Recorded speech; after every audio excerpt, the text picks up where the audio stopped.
All right, game 4 is in the books. Golden State wins. They tie the series at 2, and this game was all about Steph Curry, who had a masterful performance, who had maybe the best game of his entire career. And that's saying a lot for a guy that's a 2-time MVP, a 3-time NBA champion, best shooter of all time. This might have been the best game of Steph Curry's career. 43 points, 10 rebounds, 14 of 21 from the floor, 7 of 14 from three-point range, going up against a Boston defense that is generationally good, going up against the Defensive Player of the Year in Marcus Smart, going up against a hostile crowd in Boston while battling a foot injury that he re-aggravated in the late in Game 3.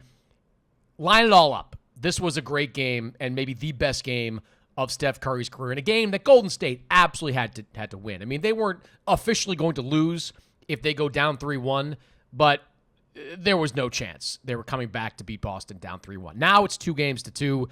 They go back to San Francisco. They've got home court advantage once again, best of 3, and this series has new life into it. But I want to kind of drill down a little bit on what I saw from Steph Curry, because he just had it going on from the very jump. He had double figures in scoring in the first quarter, and I thought this game had a chance to get out of hand in the first quarter if Steph Curry didn't play exactly the way he played, because the Celtics, look, they came to play. Like, they were as physical as you would have expected. They were as stout defensively as you would have expected. They needed Steph Curry, they being Golden State, to show up and have a big game, and that's exactly what he did in this one. You go to the third quarter, the game's close at halftime, and Steph scored 14 points in that third quarter to give that Warriors 1-point lead going into the fourth. So this was everything you could have asked for and more from Steph Curry, who weirdly faces criticism, I guess, at times from people that don't think he's an all-time great.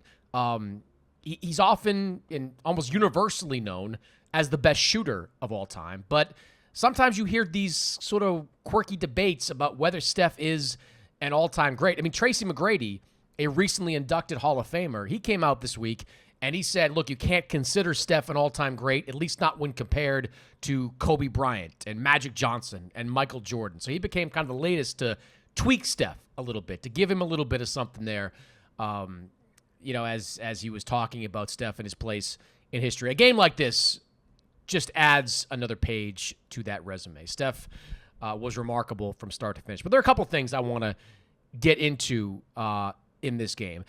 Steph had help, no question about it, especially when it came to rebounding.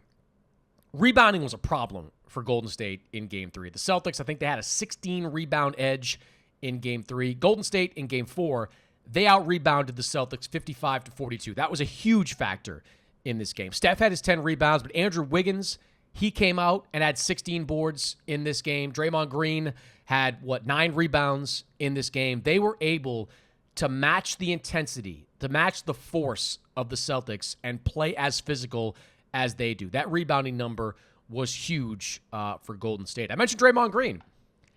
Well, shout out to Draymond Green, first of all, for doing a podcast on The Volume. Like, that, nothing has timed up better than Draymond Green doing a podcast, because not only was his podcast and him doing the podcast talked about ad nauseum over the last couple of days, but I counted no fewer than 3 times on the broadcast that the ABC team brought it up and said, look, Draymond, what's he going to say on the podcast tonight? What's he going to say later? Believe me, I'll be the first one listening to Draymond's podcast first thing on Saturday morning. But look, I give Draymond a lot of credit.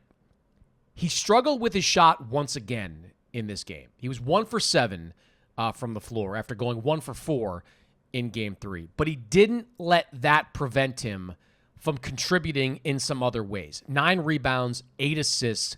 He is starting to get a little bit of that Ben Simmons in him, it feels like, where he almost is nervous about shooting, which is something I think Steve Kerr and the Warriors have to address, because if Draymond's open, he's got to take those shots. He's got to take them with confidence. You can't beat the Celtics playing 4-on-5. It's not going to happen. But here's where I credit Draymond the most.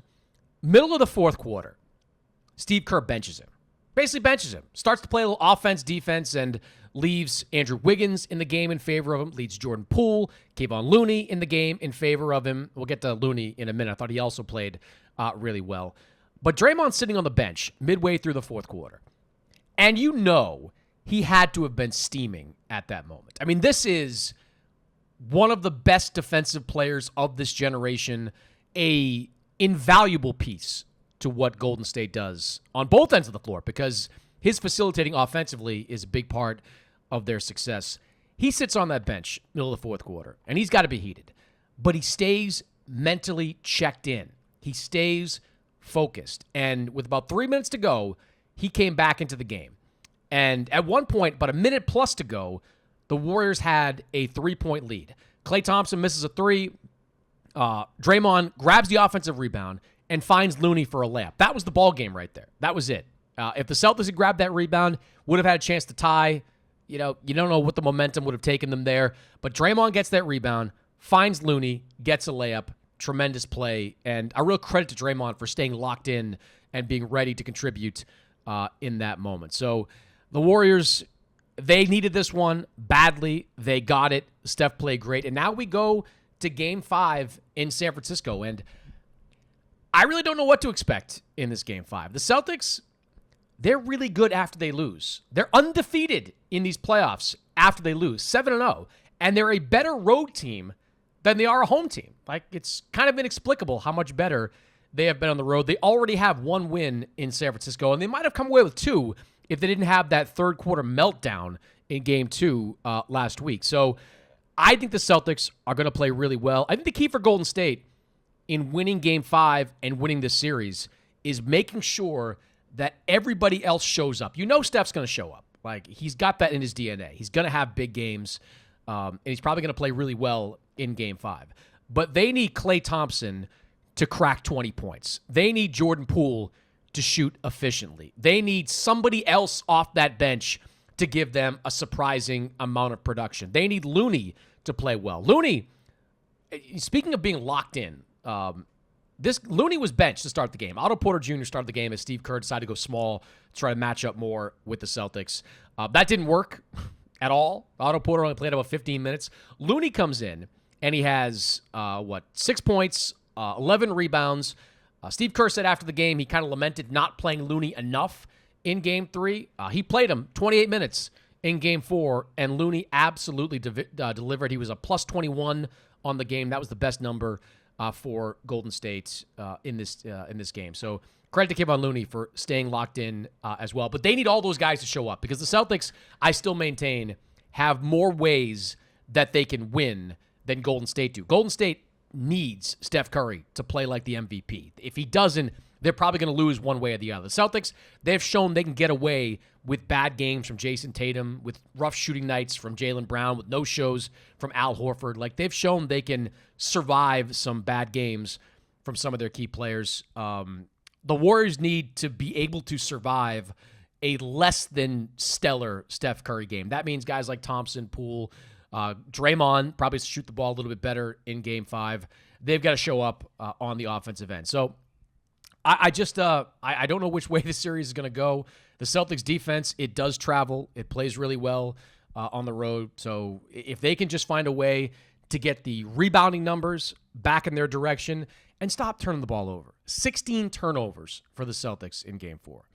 You can draw a straight line between the Celtics' turnovers and losses. Simple as that. Now, Golden State committed 16 of their own, so both these teams are throwing the ball all around the gym. But with the Celtics, when they commit less than 12 turnovers, they are great, almost unbeatable. When they commit 16 or more, it's anyone's game at that point. So the Celtics, they've got to find a way to protect the basketball. If they do that, they can come away with a win in San Francisco. But credit to Steph Curry. He found a way to put the Warriors on his back in this Game 4, make it a series, send them back home with home court advantage, and we have a series again in the NBA Finals.